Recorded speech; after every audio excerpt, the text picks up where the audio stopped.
Hello, writers. How are you all doing this month? It's time for our monthly Writer's Inspiration for June.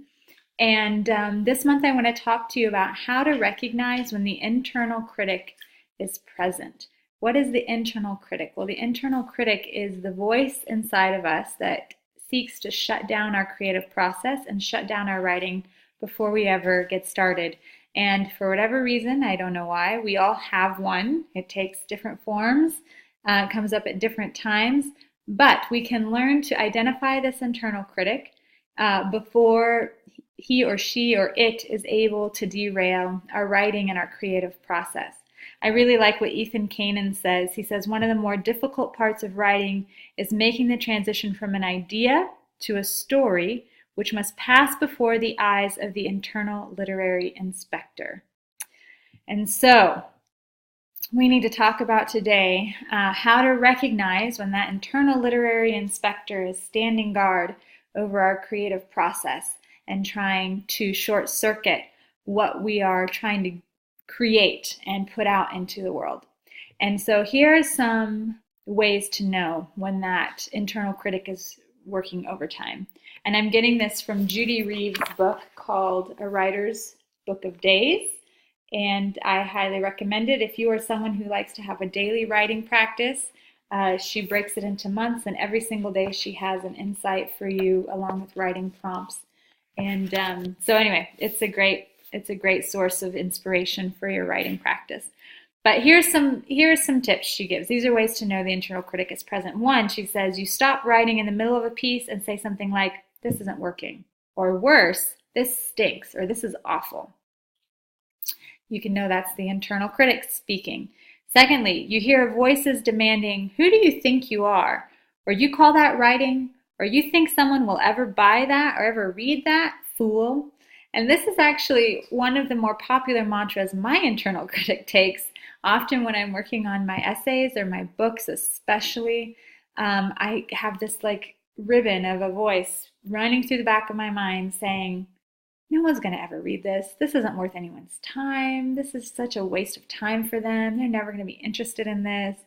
And so the key is being able to recognize that that's not actually your voice. That's the voice of the internal critic. And I think that's part of how the internal critic gains its footing is it sounds just like us. And so being able to recognize, nope, that's not actually a healthy part of the creative process. This is something other that's trying to cut the legs out from underneath us before we even get started.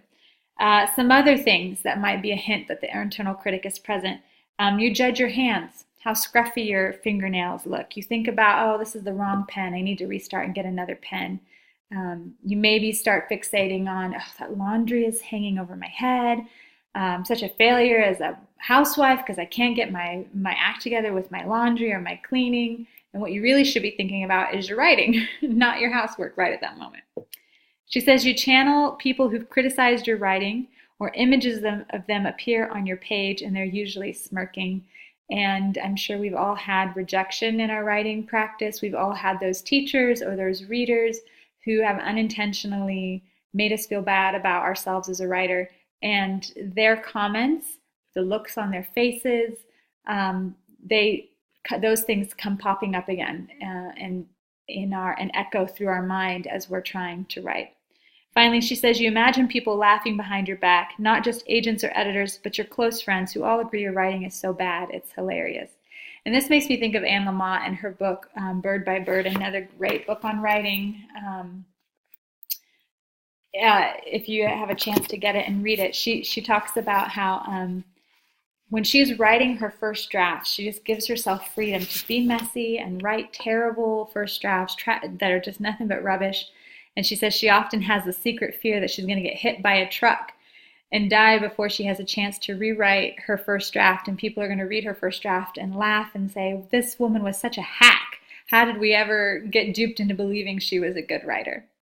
So, so those are some of the things that might be running through your mind to let you know what, the internal critic is in the room and it's trying to shut down my writing and my creative process. And you can put the brakes on that. So what do you do once you recognize that the critic is in the room? Well, there's a few things you can do. I think, first of all, for me, it's just recognizing that's not my own voice, that is the voice of the critic.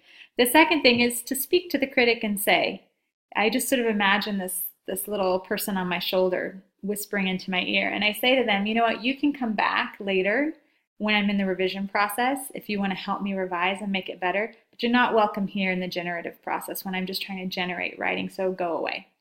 And Judy Reeves says you can kind of bully the bully. You can kind of bully the critic and say, cut it out, you twerp, get off my shoulder, leave me alone, let me do what I need to do right now.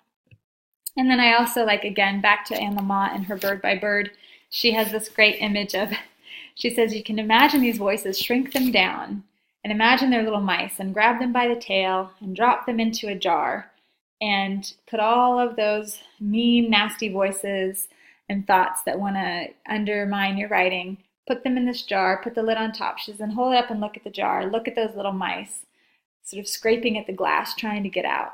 And she says, turn the volume way up so you just hear the chatter and the chatter of all of these negative voices, all these negative messages and thoughts. And she said, and then turn it way down till it's really quiet, till it's silent. And all they are just little silent mice scurrying around inside the jar. And then she says she has a writer friend who suggests maybe opening the lid of the jar and shooting all of the mice. She says that's a little aggressive and a little angry, and I'm sure that thought has never occurred to you. So those are some tips for you how to handle the internal critic as you're starting to write. And just to keep in mind, the critic's main goal in life is to stop you from writing. And I'm sure we could get into the psychology of this, why this is. I know you have internal critics not just for writing, but in other areas of your life where you're trying to improve or be successful or trying to just have a winning day. That critic, for whatever reason, is a part of our psyche, and I'm sure that he, she, or it serves a purpose in the grand scheme of things. But if we can isolate it and look at it in terms of our writing, just remember, it's trying to shut you down, and don't let it win.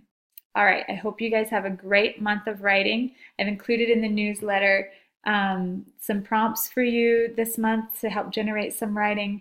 Also, if you haven't joined our Facebook group yet, just for the Ansley writers, it's a closed group. I've included the link for that and an invitation for that as well. I've also introduced you to our editors last month, but I want to introduce you to them again this month because I noticed not everyone opened that newsletter. So take a minute to get to know Jamie and Susan. They're doing great work and helping your writing really sing from the page. All right, hope you all have a great month of writing. Let me know if you have any questions. Bye.